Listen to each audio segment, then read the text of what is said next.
Muito bem, senhores, para esse módulo a gente vai falar das figuras de som conforme combinado. Então, a primeira delas é a chamada aliteração. Definição de aliteração é essa aqui, ó, repetição de sons consonantais. Cruz e Souza, o poeta brasileiro, é o melhor exemplo deste recurso. É uma das características marcantes do simbolismo. Isso aqui não vem ao caso para sua prova de concurso público, mas é importante você perceber que a aliteração é a repetição de sons consonantais. E aí a gente já vai dividir, vai aparecer no próximo módulo, vai aparecer no próximo slide. A aliteração, ela é diferente da assonância. A aliteração, repetição de sons consonantais. A assonância, isso aqui mais uma vez vai aparecer no próximo slide, mas é importante porque como o aluno às vezes faz confusão, então já vamos diferenciar. É a repetição de sons vocálicos. É a repetição de sons vocálicos. Então, cuidado para não confundir a aliteração com a assonância. Geralmente, a prática mostra o seguinte, que o aluno fala, eu sei o que é uma, né? Eu sei que uma é a aliteração e a outra é a assonância, mas saber isso não adianta nada. Tem que saber que, de fato, quando eu falo em aliteração, estou repetindo sons consonantais, e quando eu falo em assonância, estou repetindo sons vocálicos, ok? Tem algumas pessoas que criam, né, algumas regrinhas aí pra gente decorar, pra gente diferenciar uma da outra. Uma das regrinhas é a seguinte, ó. Perceba que em assonância você tem 1, 2, 3, 4, 5 vogais. Exatamente a quantidade de sons vocálicos, né? 5. Então tem gente que grava assim. A assonância é a repetição de sons vocálicos. Pode observar que na aliteração você tem 1, 2, 3, 4, 5, 6 vogais. Então é uma maneira que a gente tem de memorizar, ok? Já que a assonância tem 5 vogais,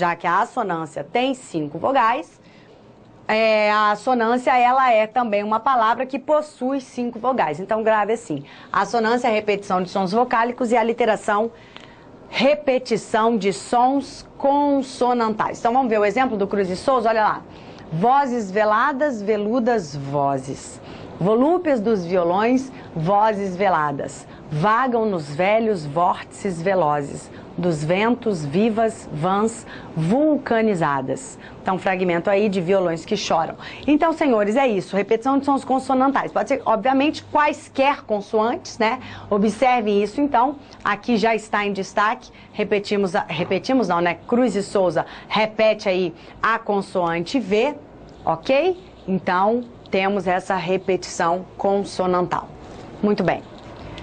A nossa próxima figura, conforme prometido, é a assonância. A assonância é a repetição de sons vocálicos. Agora, importante, tanto para a aliteração quanto para a assonância, é que o som tem que ser o mesmo, né? Porque é obviamente que aqui você tem o L aqui, o L aqui, o L aqui, o L aqui, o L aqui. Então, você tem outra aliteração além do V. Olha só. Veladas, veludosas, volúpias, violões, veladas, velhos, velozes, vulcanizados. Claro que é em uma quantidade menor, né? Então o destaque mesmo, a aliteração, a repetição do som maior é o som do V, mas além do som do V, você tem também o som do L, tem o próprio som do Z nas palavras vozes que se repetem, velozes, ok?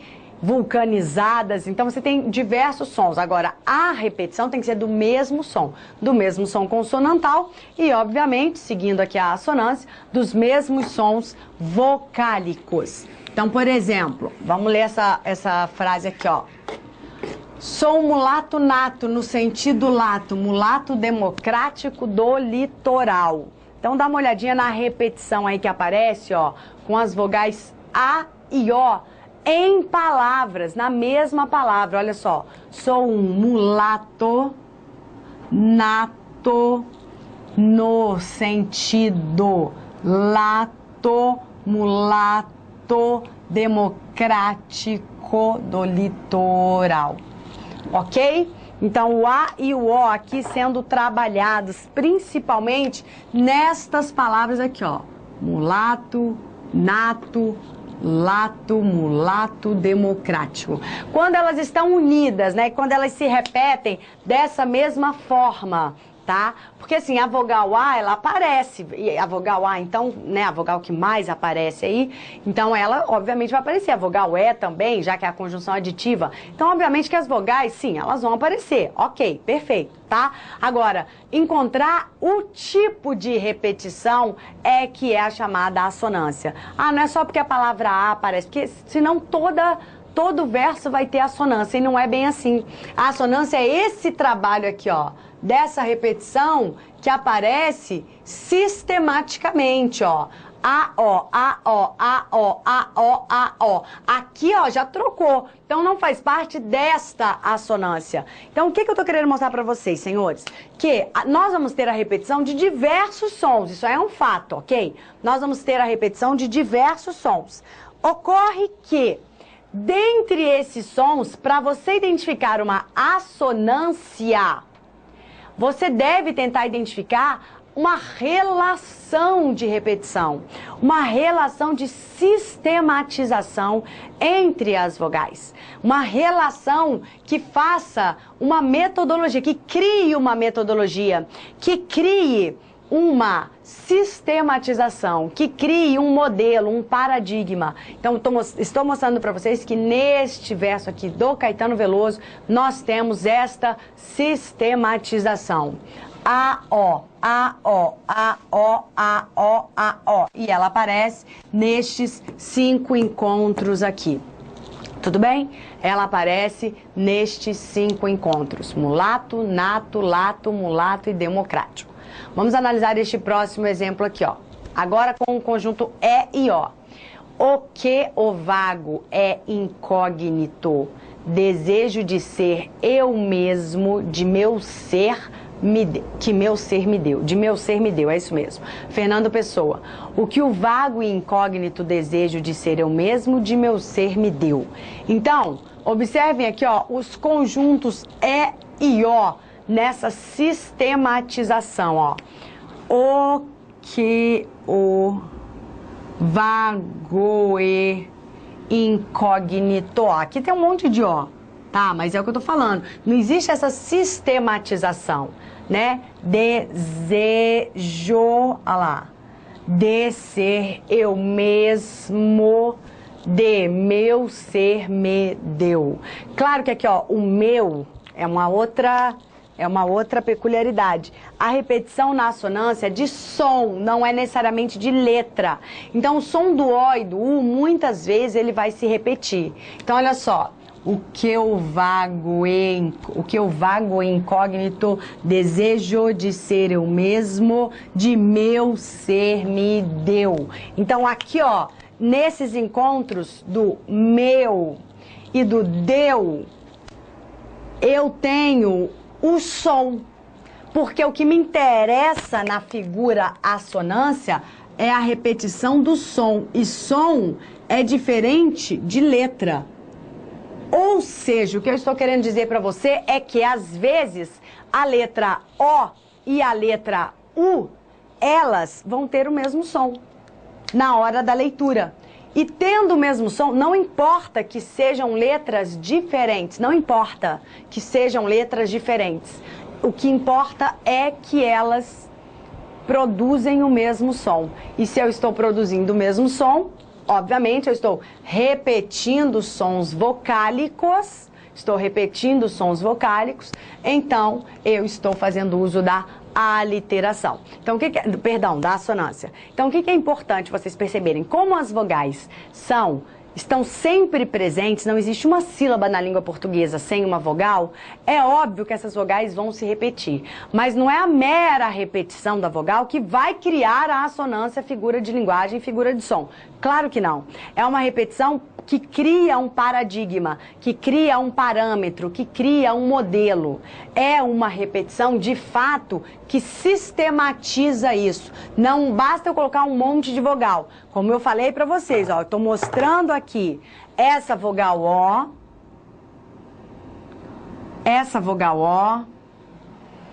e só, né? Estas vogais aqui, ó, observa, elas não têm sistematização, porque eu estou trabalhando com a sistematização do E e do O. Então, senhores, não basta a mera repetição de vogais. É necessária uma sistematização. Por favor, vamos anotar esta observação que eu acabei de dizer. Não basta para configurar a assonância, enquanto isso eu molho as minhas cordas vocais. Vamos lá, escreva aí no seu material. Não basta para configurar a assonância. Não basta para configurar a assonância a mera repetição de vogais, perdão. A mera repetição de vogais, ou de sons mesmo. Não basta a mera repetição de sons, ponto. É necessária uma sistematização.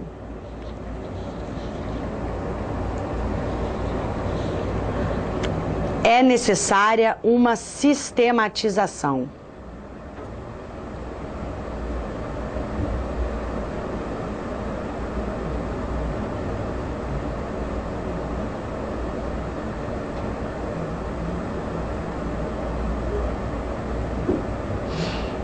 É necessária uma sistematização.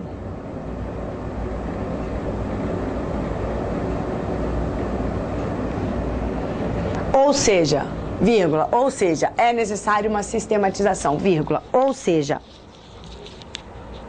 as vogais devem criar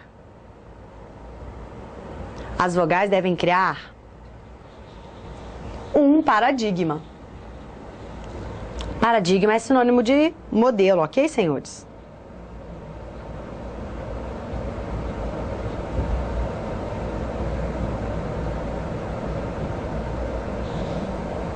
Paradigma é sinônimo de modelo.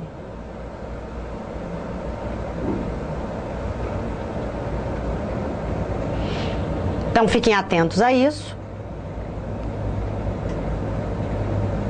Sempre percebendo que é necessário que esses sons vocálicos não sejam meramente repetidos. Não sejam meramente repetidos, mas sim que eles sejam, de fato, criadores de uma sistematização, de um modelo, tá? De uma linguagem mesmo. Muito bem, vamos prosseguir. A nossa próxima figura de som é a paranomásia. Figura interessante. Vamos entender. Primeiro, definição de paranomásia. É o emprego de palavras parônimas.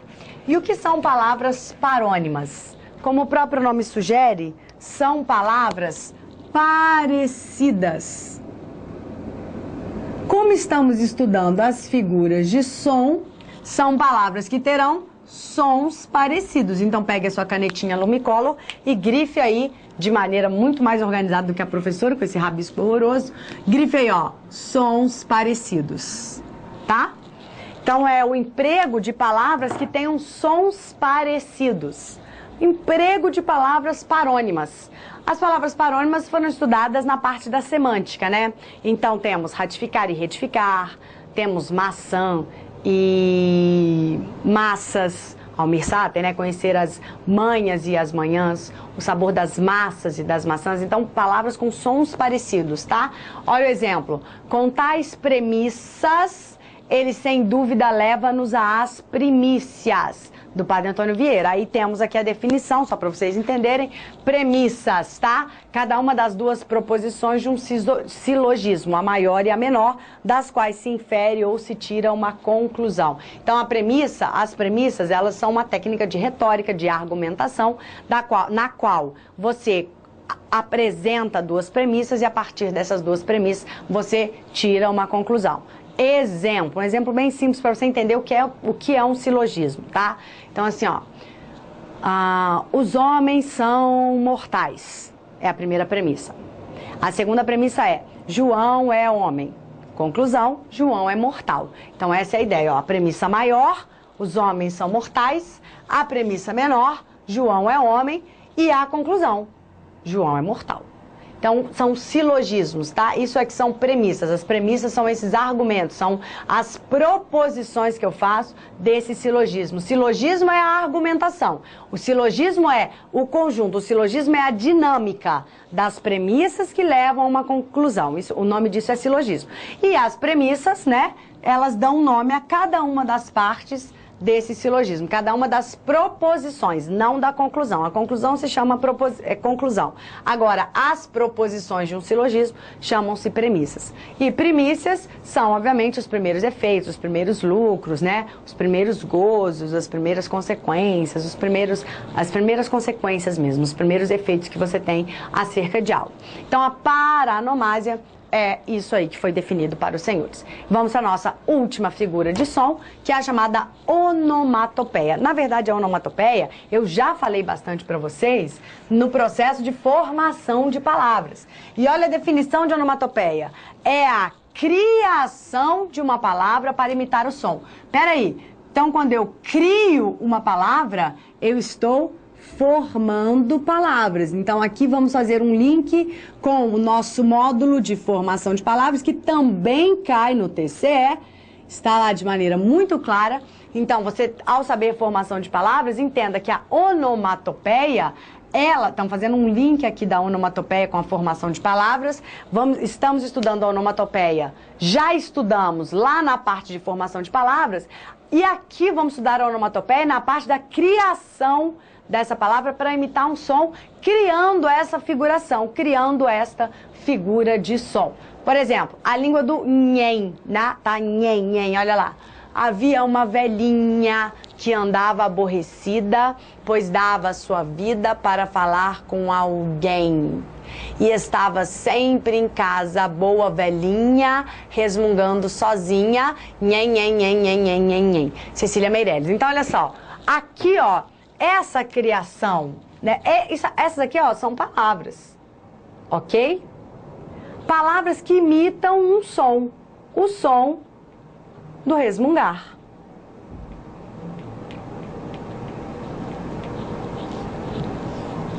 O som do resmungar. Não tem grandes mistérios nisso aí não, porque eu mostrei pra vocês lá na parte de formação de palavras que esta é um recurso que deixa assim, o escritor extremamente livre para criar quaisquer palavras ele pode criar. E por que isso vai acontecer? Porque a onomatopeia é isso em si, é a criação de um som. Então você pode imitar o som. Agora, como você vai imitar esse som, depende só de você. Por isso que é totalmente livre isso aqui. Por isso que é totalmente livre. Você vai criar a palavra. Então, formando novas palavras, você também pode fazer essa figura de som. Claro que aqui, ó, você cria um efeito. Então, quando eu estudo a onomatopeia, formação de palavras, eu apenas analiso a palavra, o processo. Quando eu estudo a onomatopeia, figura de som, aí eu analiso o contexto e o efeito produzido. Ok? E o efeito produzido. Então, o examinador pode cobrar de você o nome do processo de formação dessas palavras, porque são palavras, e aí você vai dizer onomatopeia, e o examinador pode perguntar para você o que gerou a sensação de som, onomatopeia. Mas ao gerar a sensação de som, é figura de linguagem. Ao gerar a mera palavra, é formação de uma nova palavra. Tudo bem, senhores? Então, desse modo, a gente finalizou as figuras de som. No nosso próximo bloco, a gente vai falar das chamadas figuras de sintaxe, as figuras que tratam daquela parte estrutural de uma oração. Então, eu espero vocês e até daqui a pouquinho. Um abraço.